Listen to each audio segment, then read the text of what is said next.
ਸਭ ਤੋਂ ਪਹਿਲਾਂ ਤਾਂ ਈਰਾਨ ਤੇ ਬੈਲਜੀਅਮ ਦੇ ਮੁਕਾਬਲੇ ਦੀ ਗੱਲ ਕਰਦੇ ਹਾਂ। ਮੈਨੂੰ ਉਮੀਦ ਨਹੀਂ ਸੀ ਕਿ ਈਰਾਨ ਇਸ ਅੰਦਾਜ਼ ਨਾਲ ਖੇਡੇਗਾ, ਉਹ ਵੀ ਬੈਲਜੀਅਮ ਵਰਗੀ ਸਟਰੋਂਗ ਟੀਮ ਦੇ ਖਿਲਾਫ। ਕੀ ਕਹੋਗੇ? ਸ਼ੁਕਰੀਆ ਮੁਫਾਜ਼ ਸਾਹਿਬ ਤੁਹਾਡਾ। ਜੀ ਬਿਲਕੁਲ ਐਨਜੀ, ਕੱਲ ਜਦੋਂ ਮੈਚ ਤੋਂ ਪਹਿਲੇ ਅਸੀਂ ਸਾਰੇ ਇਹ ਗੱਲ ਕਰ ਰਹੇ ਸਾਂ ਕਿ ਜਿਹੜੀ ਬੈਲਜੀਅਮ ਦੀ ਟੀਮ ਹੈ ਉਹ ਈਰਾਨ ਦੀ ਟੀਮ ਦੀ ਨਿਸਬਤ ਜ਼ਿਆਦਾ ਮਜ਼ਬੂਤ ਹੈ ਤੇ ਕਾਗਜ਼ਾਂ ਦੇ ਉੱਤੇ ਵੇਖਿਆ ਜੇ on paper on ground Belgium the team ਮਜ਼ਬੂਤ ਟੀਮ, ਉਹਨਾਂ ਦੇ ਵਿੱਚ ਕਈ ਸਟਾਰ ਖਿਡਾਰੀ ਨੇ ਤੇ ਉਹਨਾਂ ਦੇ ਕਪਤਾਨ ਲੁਕਾਕੋ ਦਾ ਤੁਸੀਂ ਜ਼ਿਕਰ ਕੀਤਾ ਤੇ ਉਹਨਾਂ ਦਾ ਦੇਖੋ ਜੀ ਇੱਕ ਜਦੋਂ ਮੈਦਾਨ 'ਚ ਹੁੰਦੇ ਨਾ ਉਹੋ ਜਿਹੇ ਖਿਡਾਰੀ ਨੇ ਜਿਨ੍ਹਾਂ ਦਾ ਪ੍ਰੈਸ਼ਰ ਦੂਜੀਆਂ ਟੀਮਾਂ ਤੇ ਬਣੀ ਰੱਖਦਾ ਲੇਕਿਨ ਉਸ ਤੋਂ ਬਾਵਜੂਦ ਬੈਲਜੀਅਮ ਛੋਟਾ ਹਰੀਫ ਨਹੀਂ ਸੀ, ਬਹੁਤ ਵੱਡਾ ਹਰੀਫ ਸੀ। On paper on ground team ਮਜ਼ਬੂਤ ਸੀ, ਫੇਵਰਟ ਵੀ ਸੀ ਕੱਲ ਦੇ ਮੈਚ ਲਈ। ਲੇਕਿਨ ਉਸ ਤੋਂ ਬਾਵਜੂਦ ਈਰਾਨ ਦੀ ਟੀਮ ਨੇ, ਤੁਹਾਨੂੰ ਫਿਰ ਪਤਾ ਹੈ ਕਿ ਈਰਾਨ ਦੀ ਟੀਮ ਦੇ ਉੱਤੇ ਦੂਜੇ ਬਹੁਤ ਸਾਰੇ ਐਲੀਮੈਂਟ ਨੇ ਜਿਨ੍ਹਾਂ ਦਾ ਪ੍ਰੈਸ਼ਰ ਵੀ ਉਹਨਾਂ ਨੂੰ ਫੇਸ ਕਰਨਾ ਪੈਂਦਾ, ਲੇਕਿਨ ਉਹਦੇ ਤਮਾਮ ਉਹਨਾਂ ਚੀਜ਼ਾਂ ਦੇ ਬਾਵਜੂਦ ਈਰਾਨ ਦੀ ਟੀਮ ਨੇ ਜਿਹੜੀ ਗਰਾਊਂਡ ਦੇ ਵਿੱਚ ਤੁਸੀਂ ਦੱਸ ਰਹੇ ਹੋ ਕਿ ਅਸੀਂ ਵੇਖਿਆ ਕਿ ਗਰਾਊਂਡ ਦੇ ਵਿੱਚ ਉਹਨਾਂ ਦੀ ਕਾਰਕਰਦਗੀ ਬਹੁਤ ਜ਼ਿਆਦਾ ਸ਼ਾਨਦਾਰ ਰਹੀ। ਜੇ ਗੱਲ ਕੀਤੀ ਜਾਏ ਉਹਨਾਂ ਦੇ ਗੋਲਕੀਪਰ, ਉਹਨਾਂ ਦੇ ਦੋ ਗੋਲਕੀਪਰਸ ਐਸੇ ਨੇ ਜਿਹੜੇ ਇਸ ਇਵੈਂਟ ਦੇ ਵਿੱਚ ਮੈਨੂੰ ਵੇਖ ਕੇ ਤੇ ਪੁਰਾਣੇ ਗੋਲਕੀਪਰ ਹੁੰਦੇ ਸਨ ਯੋਰਾਗੋਏ ਦੇ, ਚਿਲਾਵਟ, ਸ਼ਾਇਦ ਤੁਸੀਂ ਉਹਨਾਂ ਦਾ ਨਾਮ ਸੁਣਿਆ ਹੋਵੇਗਾ। ਤੇ ਅਸੀਂ ਤੇ ਉਹਨਾਂ ਨੂੰ ਆਪਣੇ ਬਚਪਨ 'ਚ ਖੇਡਦਿਆਂ ਵੀ ਵੇਖਿਆ ਤੇ ਉਹਨਾਂ ਦੀ ਯਾਦ ਤਾਜ਼ਾ ਹੋ ਰਹੀ ਸੀ ਕਿ ਜਿੰਜ ਉਹ ਮੈਦਾਨ ਦੇ ਵਿੱਚ ਬੜੇ ਐਕਟਿਵ ਸਨ ਤੇ ਹਰੀਫ ਟੀਮ ਨੂੰ ਸਾਹ ਨਹੀਂ ਸਨ ਲੈਣ ਦੇ। ਉਸੇ ਤਰ੍ਹਾਂ ਕੈਪ ਵਰਡੇ ਦੀ ਟੀਮ ਦੇ ਗੋਲਕੀਪਰ ਤੇ ਉਸ ਤੋਂ ਬਾਅਦ ਈਰਾਨ ਦੀ ਟੀਮ ਦੇ ਜਿਹੜੇ ਗੋਲਕੀਪਰ ਨੇ ਉਹਨਾਂ ਦੋਵਾਂ ਨੇ ਉਹਨਾਂ ਦੀ ਯਾਦ ਤਾਜ਼ਾ ਇੱਕ ਵਾਰੀ ਇਸ ਇਵੈਂਟ ਦੇ ਵਿੱਚ ਕਰਵਾਈ ਹੈ ਤੇ ਬੜਾ ਅੱਛਾ ਮੁਕਾਬਲਾ ਰਿਹਾ ਜਿਹਦੀ ਤੋਕੋ ਨਹੀਂ ਸੀ ਕੀਤੀ ਜਾ ਰਹੀ। ਕਾਂਟੇ ਦਾ ਮੁਕਾਬਲਾ, ਕਿਉਂਕਿ ਈਰਾਨ ਦੀ ਟੀਮ ਤੁਹਾਨੂੰ ਪਤਾ ਹੈ ਫਾਈਟਰ ਟੀਮ ਹੈ, ਉਹਨਾਂ ਦੇ ਵਿੱਚ ਫਾਈਟਿੰਗ ਜਿਹੜੀ ਸਪਿਰਿਟ ਦੂਜੀਆਂ ਟੀਮਾਂ ਨਾਲੋਂ ਜ਼ਿਆਦਾ, ਉਂਝ ਹੀ ਐਜ਼ ਅ ਨੇਸ਼ਨ ਵੀ ਈਰਾਨ ਦੇ ਵਿੱਚ ਫਾਈਟਿੰਗ ਸਪਿਰਿਟ ਜ਼ਿਆਦਾ ਹੈ ਤੇ ਉਹ ਸਾਰਾ ਮੈਦਾਨ ਦੇ ਵਿੱਚ ਨਜ਼ਰ ਵੀ ਆ ਰਿਹਾ ਤੇ ਉਮੀਦ ਤੇ ਕਰ ਰਹੇ ਸਾਂ ਕਿ ਮੁਕਾਬਲਾ ਕਾਂਟੇਦਾਰ ਹੋਏਗਾ, ਲੇਕਿਨ ਇੰਨਾ ਕਾਂਟੇਦਾਰ ਹੋਏਗਾ ਕਿ ਬੈਲਜੀਅਮ ਦੀ ਟੀਮ ਨੂੰ ਇੰਨਾ ਈਰਾਨ ਦੀ ਟੀਮ ਟਫ ਟਾਈਮ ਦੇਗੀ ਤੇ ਉਹਦੇ ਉੱਤੇ ਤੇ ਬਹੁਤ ਜ਼ਿਆਦਾ ਲੋਕਾਂ ਨੂੰ ਇਹਨਾਂ ਨੇ ਐਂਟਰਟੇਨ ਕੀਤਾ, ਮਦਾਹਾਂ ਨੂੰ, ਫੈਨਸ ਨੂੰ ਬਹੁਤ ਜ਼ਿਆਦਾ ਐਂਟਰਟੇਨ ਕੀਤਾ। ਤੇ ਫੀਫਾ ਦੇ ਜਿਹੜੇ ਇਹ ਵਾਲਾ ਇਵੈਂਟ ਹੈ, ਇਹ ਐਡੀਸ਼ਨ ਅਸੀਂ ਪਹਿਲੇ ਕਹਿ ਰਹੇ ਸਾਂ ਕਿ ਸ਼ਾਇਦ ਟੀਮਾਂ ਜ਼ਿਆਦਾ ਹੋ ਜਾਣਗੀਆਂ, ਗਰੁੱਪ ਜ਼ਿਆਦਾ ਨੇ, ਗਰੁੱਪ ਮੈਚਿਸ ਜ਼ਿਆਦਾ ਤੇ ਮੇਬੀ ਫੀਫਾ ਦਾ ਇਹ ਇਵੈਂਟ ਹੈ ਜਿਹੜਾ ਇਹ ਐਡੀਸ਼ਨ ਹੈ ਫੀਫਾ ਵਰਲਡ ਕੱਪ ਦਾ ਉਹ ਥੋੜਾ ਜਿਹਾ ਬੋਰਿੰਗ ਜਾਂ ਬੇਰੰਗ ਹੋਏਗਾ, ਲੇਕਿਨ ਐਸੀ ਕੋਈ ਗੱਲ ਨਹੀਂ ਹੈ। ਨਵੀਆਂ ਆਉਣ ਵਾਲੀਆਂ ਟੀਮਾਂ ਨੇ ਵੀ ਰੰਗ ਜਮਾਇਆ ਤੇ ਜਿਨ੍ਹਾਂ ਪੁਰਾਣੀਆਂ ਟੀਮਾਂ ਨੂੰ ਵੀ ਤੁਸੀਂ ਵੇਖਦੇ ਹੋ ਥੋੜਾ ਜਿਹਾ ਅਸੀਂ ਅੰਡਰ ਐਸਟੀਮੇਟ ਕਰ ਰਹੇ ਸਾਂ, ਉਹਨਾਂ ਨੇ ਵੀ ਇਹਦੇ ਵਿੱਚ ਰੰਗ ਜਮਾਇਆ। ਬਹੁਤ ਸਾਰੀਆਂ ਟੀਮਾਂ ਐਸੀਆਂ ਨੇ ਜਿਨ੍ਹਾਂ ਇਵੈਂਟ ਦੀ ਤਰੀਕ ਦਾ ਪਹਿਲਾ ਮੈਚ ਜਿੱਤਿਆ। ਤੁਸੀਂ ਯੂਐਸਏ ਦੀ ਟੀਮ ਦੀ ਗੱਲ ਕਰੋ ਤੇ ਉਹਨਾਂ ਵੀ ਫੀਫਾ ਵਰਲਡ ਕੱਪ ਦੀ ਤਰੀਕ ਦੇ ਵਿੱਚ ਪਹਿਲੀ ਵਾਰੀ ਹੋਇਆ ਕਿ 2 ਮੈਚ ਲਗਾਤਾਰ ਜਿੱਤੇ ਹੋਣ ਤੇ ਇਹਨਾਂ ਤਮਾਮ ਚੀਜ਼ਾਂ ਤੋਂ ਜਿਹੜਾ ਫੀਫਾ ਦੇ ਇਸ ਇਵੈਂਟ ਦਾ ਰੰਗ ਉਹ ਬਹੁਤ ਜ਼ਿਆਦਾ ਖਿਲ ਚੁੱਕਿਆ ਹੈ, ਉਹਦੇ ਵਿੱਚ ਮਜ਼ਾ ਦੁਬਾਲਾ ਹੋ ਚੁੱਕਿਆ ਹੈ ਤੇ ਮੈਂ ਇੱਕ ਵਾਰੀ ਫਿਰ ਈਰਾਨ ਦੀ ਟੀਮ ਨੂੰ ਦੁਬਾਰਾ ਈਰਾਨ ਦੀ ਟੀਮ ਨੂੰ ਬਹੁਤ ਜ਼ਿਆਦਾ ਦਾਦ ਦਿਆਂਗਾ। ਲੇਕਿਨ ਇੱਕ ਗੱਲ ਜਿਹੜੀ ਮੈਨੂੰ ਈਰਾਨ ਦੀ ਟੀਮ ਦੇ ਵਿੱਚ ਨਜ਼ਰ ਆਈ, ਸ਼ਾਇਦ ਤੁਸੀਂ ਵੀ ਨੋਟ ਕੀਤਾ ਹੋਵੇ ਕਿ ਉਹਨਾਂ ਦੇ ਬੈਲਜੀਅਮ ਦੇ ਖਿਡਾਰੀ ਨੂੰ ਰੈੱਡ ਕਾਰਡ ਵੀ, ਨਗਾਏ ਨੂੰ ਰੈਫਰੀ ਨੇ ਰੈੱਡ ਕਾਰਡ ਵੀ ਵਿਖਾਇਆ ਤੇ ਉਹ ਜਦੋਂ ਰੈੱਡ ਕਾਰਡ ਇੱਕ ਟੀਮ ਦੇ ਕਿਸੇ ਖਿਡਾਰੀ ਨੂੰ ਵਿਖਾ ਦਿੱਤਾ ਜਾਂਦਾ ਹੈ ਤੇ ਉਹਦਾ ਇੱਕ ਨਫਸਿਆਤੀ ਦਬਾਅ ਬਣ ਜਾਂਦਾ ਉਸ ਟੀਮ ਤੇ ਜਿਹਨੂੰ ਰੈੱਡ ਕਾਰਡ ਵਿਖਾਇਆ ਜਾਏ।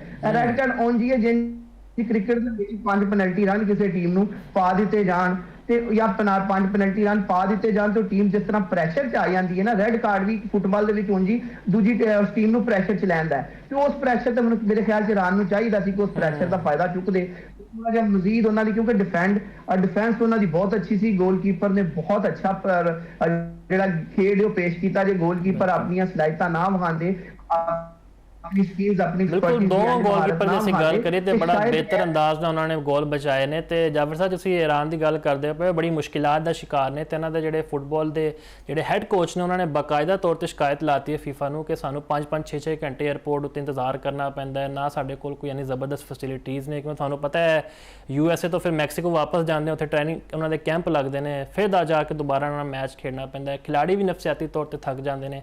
ਤੁਹਾਨੂੰ ਲੱਗਦਾ ਕਿ ਫੀਫਾ ਨੂੰ ਇਸ ਜ਼ਮਰੇ ਵਿੱਚ ਕੁਝ ਕਰਨਾ ਚਾਹੀਦਾ ਈਰਾਨ ਦੀ ਸ਼ਿਕਾਇਤ ਵਾਸਤੇ? ਜੀ ਮੁਫਾਜ਼, ਤੁਹਾਡੀ ਗੱਲ ਬਿਲਕੁਲ ਠੀਕ ਹੈ। ਫੀਫਾ ਦੇ ਇੱਕ ਇੰਟਰਨੈਸ਼ਨਲ ਬਾਡੀ ਹੈ, ਰੈਗੂਲੇਟਰੀ ਬਾਡੀ ਹੈ। ਮੇਰਾ ਨਹੀਂ ਖਿਆਲ ਕਿ ਫੀਫਾ ਨੂੰ ਕਿਸੇ ਮੁਲਕ ਦੇ ਦਬਾਅ 'ਚ ਆ ਕੇ ਕੋਈ ਫੈਸਲੇ ਕਰਨੇ ਚਾਹੀਦੇ, ਲੇਕਿਨ ਜਿਹੜੇ ਸਾਰੇ ਫੈਸਲੇ ਹੋਏ ਨੇ ਉਸ ਤੋਂ ਪਹਿਲਾਂ ਹੀ ਪਤਾ ਲੱਗ ਰਿਹਾ ਕਿ ਫੀਫਾ ਕਿਸੇ ਦੇ ਦਬਾਅ 'ਚ ਹੈ। ਫੀਫਾ ਦੇ ਉੱਤੇ ਕਿਸੇ ਦੂਜੇ ਮੁਲਕ ਦਾ ਜਿਹੜਾ ਰੰਗ ਉਹ ਜ਼ਿਆਦਾ ਹੈ ਤੇ ਈਰਾਨ ਦੀ ਇੱਕ ਹੀ ਮੁਲਕ ਨਜ਼ਰ ਆਉਂਦਾ ਟਰੰਪ ਵਾਲਾ ਕਿਉਂਕਿ ਜਿਹੜੀ ਜੰਗ ਚੱਲਦੀ ਰਹੀ ਹੈ। ਜੀ ਜ਼ਾਹਿਰੀ ਜੀ ਗੱਲ ਹੈ ਜੀ, ਬਿਲਕੁਲ ਤੁਸੀਂ ਐਨਜੀ ਹੈ ਜੀ। ਇੱਕ ਤੇ ਟਰੰਪ ਦੀ ਜਿਹੜੀ ਅਮਰੀਕਾ ਹੈ ਜਿਹੜਾ ਉਂਝ ਵੀ ਉਸ ਦਾ ਅਸਰੋ ਰਸੂਖ ਜ਼ਿਆਦਾ, ਦੂਜਾ ਉਹ ਇਸ ਇਵੈਂਟ ਦਾ ਹੋਸਟ ਹੀ ਹੈ ਤੇ ਦੋਵਾਂ ਹਵਾਲਿਆਂ ਨਾਲ ਬਿਲਕੁਲ ਜ਼ਿਆਦਾ ਤੁਹਾਨੂੰ ਵੇਖਿਆ ਹੋਏਗਾ ਜੀ ਕੈਪ ਲਿਵਰਡੇ ਦੇ ਗੋਲਕੀਪਰ ਦੀ ਵਾਲਦਾ ਨੂੰ ਵੀਜ਼ਾ ਨਾ ਮਿਲਿਆ, ਸੋਮਾਲੀਆ ਦੇ ਇੱਕ ਮੈਚ ਰੈਫਰੀ ਨੂੰ 에ਅਰਪੋਰਟ ਤੋਂ ਵਾਪਸ ਭੇਜ ਦਿੱਤਾ ਗਿਆ। ਉਸ ਤੋਂ ਬਾਅਦ ਇਰਾਨ ਦੀ ਟੀਮ ਦਾ ਪਹਿਲੇ ਬੇਸ ਕੈਂਪ ਕੈਲੀਫੋਰਨੀਆ 'ਚ ਸੀ, ਲੇਕਿਨ ਉਹਨਾਂ ਨੂੰ ਸਿਰਫ ਇਹਨਾਂ ਹਾਲਾਤ ਦੀ ਵਜ੍ਹਾ ਤੋਂ ਪਹਿਲੇ ਉਹਨਾਂ ਨੂੰ ਵੀਜ਼ੇ ਇਸ਼ੂ ਨਹੀਂ ਹੋਏ, ਫਿਰ ਵੀਜ਼ੇ ਬੜੀ ਲੇਟ ਇਸ਼ੂ ਹੋਏ ਤੇ ਫਿਰ ਉਹਨਾਂ ਨੂੰ ਉੱਥੇ ਸਟੇ ਕਰਨ ਦੀ ਇਜਾਜ਼ਤ ਨਹੀਂ ਦਿੱਤੀ ਗਈ। ਦੇਖੋ ਜਿਹੜਾ ਇਹੋ ਜਿਹੇ ਜਿਹੜੇ ਸਾਈਕੋਲੋਜੀਕਲ ਪ੍ਰੈਸ਼ਰਸ ਨੇ ਨਾ, ਉਹ ਟੀਮਾਂ ਦੀ ਕਾਰਕਰਦਗੀ ਨੂੰ ਮੁਤਾਸਰ ਕਰਦੇ ਨੇ। ਜੇ ਅਸੀਂ ਇਹਦੀ ਐਗਜ਼ਾਮਪਲ ਕ੍ਰਿਕਟ ਦੇ ਮੈਦਾਨ ਚੋਂ ਲਈਏ ਤੇ ਤੁਹਾਨੂੰ ਯਾਦ ਹੋਏਗਾ 2025 ਦੀ ਜਿਹੜੀ ICC ਚੈਂਪੀਅਨਸ ਟਰਾਫੀ ਸੀ, ਉਹਦੇ ਵਿੱਚ ਇੰਡੀਆ ਦੀ ਟੀਮ ਨੇ ਆਪਣੇ ਸਾਰੇ ਮੈਚ ਦੁਬਈ 'ਚ ਖੇਡੇ ਤੇ ਤੁਹਾਨੂੰ ਉਹਨਾਂ ਦੀ ਕਾਰਕਰਦਗੀ ਦੇ ਉੱਤੇ ਉਹ ਨਜ਼ਰ ਆ ਰਿਹਾ ਸੀ ਕਿ ਉਹਨਾਂ ਕਿਤੇ ਸਫ਼ਰ ਨਹੀਂ ਕਰਨਾ, ਦੁਬਈ 'ਚ ਰਹਿਣਾ। ਦੂਜੀਆਂ तमाम ਟੀਮਾਂ ਸਫ਼ਰ ਕਰਕੇ ਦੁਬਈ ਪਹੁੰਚਦੀਆਂ ਸਨ ਤੇ ਉਸ ਤੋਂ ਬਾਅਦ ਮੈਚ ਖੇਡ ਕੇ ਵਾਪਸ ਪਾਕਿਸਤਾਨ ਦਾ ਰੁਖ ਕਰਦੀਆਂ ਸਨ, ਲੇਕਿਨ ਇੰਡੀਆ ਦੀ ਟੀਮ ਨੇ ਆਪਣੇ ਸਾਰੇ ਮੈਚ ਦੁਬਈ ਖੇਡੇ, ਉਹਨਾਂ ਦੀ ਕੰਡੀਸ਼ਨ ਤੋਂ ਆਹੰਗ ਹੋ ਗਏ ਤੇ ਫਿਰ ਉਹਦੇ ਜ਼ੁਮਰੇ ਵੇਖੋ, ਉਹਦਾ ਨਤੀਜੇ ਦੇ ਵਿੱਚ ਉਹਨਾਂ ਨੇ ਉਹ ਟਰਾਫੀ ਚੁੱਕ ਲਈ। ਤੇ ਇਹੋ ਜਿਹੇ ਜਿਹੜੇ ਹੱਥਕੰਡੇ ਨੇ ਉਹ ਬਿਲਕੁਲ ਇਰਾਨ ਦੀ ਟੀਮ ਦੇ ਪਸਤ ਕਰਨ ਲਈ ਇਸਤੇਮਾਲ ਕੀਤੇ ਜਾ ਰਹੇ ਨੇ, ਲੇਕਿਨ ਉਮੀਦ ਹੈ ਕਿ ਇਹਨਾਂ तमाम ਹੱਥਕੰਡਿਆਂ ਤੋਂ ਬਾਵਜੂਦ ਜਿਹੜੀ ਇਰਾਨ ਦੀ ਟੀਮ ਹੈ ਆਪਣੀ ਨੈਚੁਰਲ ਗੇਮ, ਆਪਣਾ ਫਾਈਟਿੰਗ ਸਪਿਰਿਟ ਵਿਖਾਉਂਦੀ ਰਹੇਗੀ ਤੇ ਐਨਜੀ ਅਗਲੇ ਮੈਚਾਂ 'ਚ ਵੀ ਆਪਣੀ ਹਰੀਫ ਟੀਮਾਂ ਨੂੰ ਟਫ ਟਾਈਮ ਦੇਗੀ। ਤੇ ਜੇ ਇਰਾਨ ਦੀ ਟੀਮ ਐਨ तमाम ਨਫਸਿਆਤੀ ਦਬਾਅ ਨੂੰ ਬਰਦਾਸ਼ਤ ਕਰਕੇ, ਇਹੋ ਜਿਹੇ ਹੱਥਕੰਡਿਆਂ ਨੂੰ ਬਰਦਾਸ਼ਤ ਕਰਨ ਤੋਂ ਬਾਵਜੂਦ ਵੀ ਅਸੀਂ ਇਹ ਕਹਿੰਦੇ ਹਾਂ ਕਿ ਸਾਡੀ ਖੁਆਇਸ਼ ਹੈ ਕਿ ਉਹ ਮਜ਼ੀਦ ਅਗਲੇ ਰਾਊਂਡ 'ਚ ਜਾਏ, ਸੈਮੀਫਾਈਨਲ ਤੱਕ ਪਹੁੰਚੇ, ਬਲਕਿ ਫਾਈਨਲ ਤੱਕ ਜਾਏ। ਬਿਲਕੁਲ ਜੀ, ਸਾਡੀ ਵੀ ਦੁਆ ਹੈ ਕਿਉਂਕਿ ਬਤੌਰ ਮੁਸਲਿਮ ਭਰਾ ਵੀ ਸਾਡੀ ਜ਼ਿੰਮੇਵਾਰੀ ਹੈ ਕਿ ਅਸੀਂ ਇਰਾਨ ਦੀ ਟੀਮ ਨੂੰ ਸਪੋਰਟ ਕਰੀਏ। ਵੈਸੇ ਹੁਣ ਜ਼ਰਾ ਜੀ ਅਸੀਂ ਬਿਲਕੁਲ ਇਹ ਕਹਿ ਰਹੇ ਕਿ ਸਾਡੀ ਇਹ ਖੁਆਇਸ਼ ਤੇ ਹੈ ਕਿ ਉਹ ਟੌਪ 4 ਦੇ ਵਿੱਚ ਜਾਣ, ਲੇਕਿਨ ਇਹ ਕਿ ਦੂਜੇ ਜਿਹੜੀਆਂ ਟੀਮਾਂ ਨੇ ਕਈ ਟੀਮਾਂ ਉਹਨਾਂ ਤੋਂ ਜ਼ਿਆਦਾ ਮਜ਼ਬੂਤ ਵੀ ਨੇ, ਲੇਕਿਨ ਫਿਰ ਵੀ ਸਾਡੀ ਖੁਆਇਸ਼ ਉਮੀਦ ਕੀਤੀ ਜਾਏਗੀ। ਲੇਕਿਨ ਇਹ ਜ਼ਰੂਰ ਹੈ ਕਿ ਰਾਊਂਡ ਆਫ 16 ਦੇ ਵਿੱਚ ਤੇ ਰਾਊਂਡ ਆਫ 8 ਦੇ ਵਿੱਚ ਉਹ ਜ਼ਰੂਰ ਜਾਣਗੇ।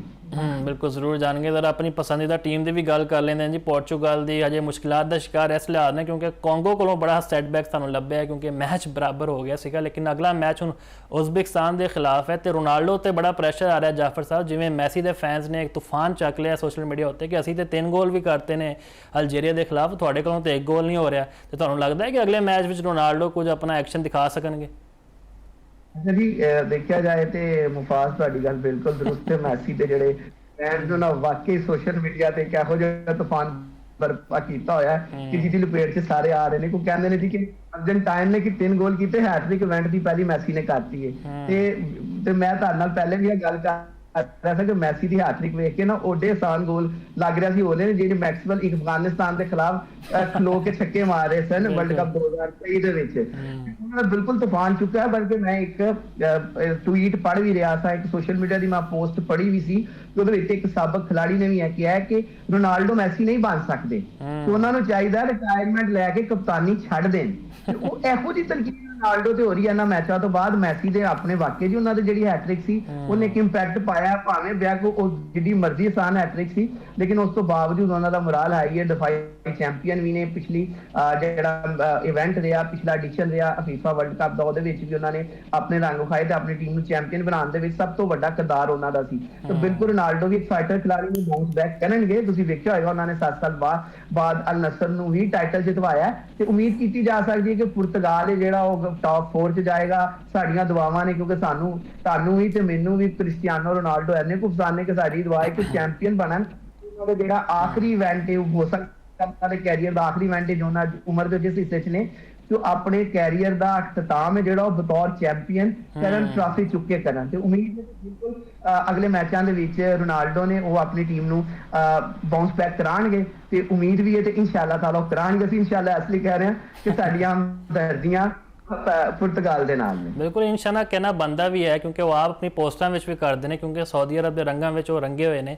ਬਹਰਹਾਲ ਵੇਖਦੇ ਹਾਂ ਜੀ ਮੈਸੀ, ਰੋਨਾਲਡੋ, ਨੇਮਾਰ ਕਿੰਦਾ ਜਾਦੂ ਅੱਗੇ ਚੱਲਦਾ ਹੈ। ਤੇ ਜ਼ਰਾ ਹੁਣ ਕ੍ਰਿਕਟ ਦੀ ਗੱਲ ਕਰਦੇ ਹਾਂ। ਵੂਮੈਨਸ ਟੀਮ ਦੀ ਜਾਫਰ ਸਾਹਿਬ ਬੜੀ ਮਾਯੂਸਕੁਨ ਪਰਫਾਰਮੈਂਸ ਲਈ ਹੈ। ਇਬਤਦਾਈ ਮਰਹਲੇ ਤੋਂ ਹੀ ਸਾਡੀ ਟੀਮ ਬਾਹਰ ਹੋ ਗਈ ਹੈ। ਪਹਿਲੇ ਅਸੀਂ ਇੰਡੀਆ ਕੋਲੋਂ ਹਾਰੇ, ਚਲੋ ਪਤਾ ਹੈ ਕਿ ਇੰਡੀਆ ਦੀ ਟੀਮ ਬੜੀ ਸਟਰੋਂਗ ਹੈਗੀ ਔਨ ਦਾ ਕਾਰਡਸ, ਲੇਕਿਨ ਬੰਗਲਾਦੇਸ਼ ਦਾ ਗਾਲਿਬਨ 124 ਦਾ ਟਾਰਗੇਟ ਸੀਗਾ। ਚੰਗਾ ਭਲਾ ਖੇਡਦੇ ਹੋਏ ਸਾਡੀ ਟੀਮ ਨਾ ਉਹ ਕਹਿੰਦੇ ਨਾ ਮਰਦਾਂ ਦੇ ਛਾਨਾ ਬਛਾਨਾ ਚੱਲ ਪਈ, ਉਹੀ ਪੁਰਾਣਾ ਕੋਲੈਪਸ ਹੋ ਗਿਆ। ਹੁਣ ਅਗਲਾ ਮੈਚ ਸਾਡਾ ਆਸਟ੍ਰੇਲੀਆ ਦੇ ਖਿਲਾਫ ਹੈ। ਮੈਨੂੰ ਤਾਂ ਪਹਿਲੇ ਹੀ ਖੌਫ ਆ ਰਿਹਾ ਕਿਉਂਕਿ ਇਸ ਤੋਂ ਪਹਿਲੇ ਥੋੜਾ ਜਿਹਾ ਅਸੀਂ ਜਾਈਏ, ਅਸੀਂ ਜਿਹੜੇ ਵਾਰਮ ਅਪ ਮੈਚ ਸੀਗੇ ਸਕਾਟਲੈਂਡ ਤੋਂ ਹਾਰ ਗਏ, ਵੈਸਟ ਇੰਡੀਜ਼ ਤੋਂ ਸਾਨੂੰ ਸ਼ਿਕਸਤ ਦਾ ਸਾਹਮਣਾ ਕਰਨਾ ਪਿਆ, ਫਿਰ ਸ਼੍ਰੀਲੰਕਾ ਨੇ ਵੀ ਸਾਡੇ ਪਰਖਚੇ ਉਡਾਤੇ। ਕੀ ਕਹੋਗੇ?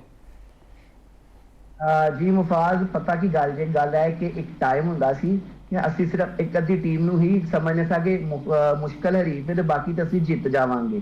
ਲੇਕਿਨ ਹੁਣ ਇਹ ਲੱਗਦਾ ਕਿ ਸਾਨੂੰ ਵੇਖ ਕੇ ਹਰੀਫ ਲੱਭਣਾ ਪਏਗਾ ਕਿ ਜਿਹਦੇ ਕੋਲ ਅਸੀਂ ਜਿੱਤਾਂਗੇ, ਬਾਕੀ ਸਾਰੇ ਸਾਡੇ ਕੋਲ ਜਿੱਤ ਜਾਣਗੇ।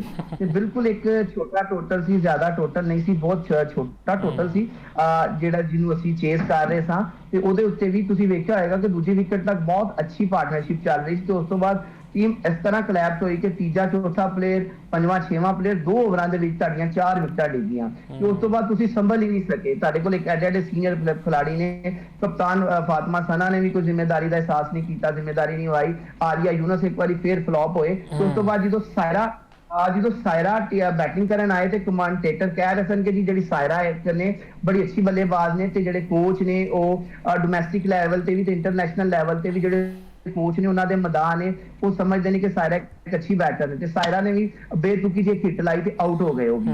ਤੇ ਸੋਚਣਾ ਪਏਗਾ ਕਿ ਬਿਲਕੁਲ ਜੇ ਅਸੀਂ ਹੁਣ ਬੰਗਲਾਦੇਸ਼ ਦੀ ਟੀਮ ਕੋਲ ਵੀ ਹਾਰਨਾ, ਮੱਧ ਤੇ ਹਾਰ ਹੀ ਰਹੇ ਨੇ, ਹੁਣ ਸਾਡੀਆਂ ਖਵਾਤੀਨ ਵੀ ਉਹਨਾਂ ਤੋਂ ਹਾਰ ਰਹੇ ਨੇ, ਤਾਂ ਹੁਣ ਸੋਚਣਾ ਪਏਗਾ। ਮੇਰੇ ਖਿਆਲ ਦੇ ਵਿੱਚ ਸਭ ਤੋਂ ਜ਼ਿਆਦਾ ਜਿਹੜੀ ਹੋਇਆ ਹੈ ਕਿ ਵਿਹਾਬ ਰਿਆਲ ਵਾਲੇ ਨੇ ਹੁਣ ਕੋਈ ਫੈਸਲਾ ਕਰ ਲਈ, ਕਿਉਂਕਿ ਮੈਂ ਕੱਲ ਵੇਖ ਰਿਹਾ ਸਾਂ ਉਹ ਆਊਟ 'ਚ ਬੈਠੇ ਕਦੀ ਕੈਪ ਉਤਾਰ ਰਹੇ ਸਨ ਮੈਚ ਦੇ ਵਿੱਚ, ਕਦੀ ਕੈਪ ਵਾਪਸ ਪਾ ਰਹੇ ਸਨ ਤੇ ਇੱਕ ਪਰੇਸ਼ਾਨੀ ਉਹਨਾਂ ਦੇ ਚਿਹਰੇ ਦੇ ਉੱਤੇ ਨਮਾਇਆ। ਲੇਕਿਨ ਸਿਰਫ ਇਹੋ ਜੀ ਕਿ ਪਰੇਸ਼ਾਨੀ ਨਮਾਇਆ ਹੋਣਾ, ਜਿਵੇਂ ਤੁਸੀਂ ਵੇਖਿਆ ਹੋਇਆ ਕਿ ਮਾਈਕ ਹੈਸਨ ਵੀ ਤੁਸੀਂ ਵੇਖਦੇ ਹੋ ਕਿ ਬੋਤਲ ਫੜ ਕੇ ਕਦੀ ਆਪ ਗਰਾਊਂਡ 'ਚ ਆ ਜਾਂਦੇ ਨੇ ਤੇ ਕਦੀ ਡਾਊਨ ਤੇ ਖਲੋ ਕੇ ਬਾਜ਼ੂ ਤੇ ਚੁੱਕ ਲੈਂਦੇ ਨੇ ਤੇ ਬੜਾ ਤੁਰਦੇ ਫਿਰਦੇ ਨਜ਼ਰ ਆਉਂਦੇ ਨੇ ਕਿ ਪਰੇਸ਼ਾਨੀ ਸ਼ੋ ਕਰ ਰਹੇ ਹੁੰਦੇ ਨੇ ਕਿ ਮੈਂ ਵਰੀਡ ਆ, ਮੈਂ ਪਰੇਸ਼ਾਨ ਆ ਇਸ ਕਾਰਕਰਦਗੀ ਤੋਂ। ਲੇਕਿਨ ਉਸ ਤੋਂ ਬਾਅਦ ਕੀ ਹੁੰਦਾ, ਫੈਸਲੇ ਸਾਰੇ ਉਹ ਹੀ ਲਏ ਜਾਂਦੇ ਨੇ ਕਿ ਜਿਹੜੇ ਉਸ ਕਾਰਕਰਦਗੀ ਦੀ ਵਜ੍ਹਾ ਬਣ ਜਾਂਦੇ ਨੇ।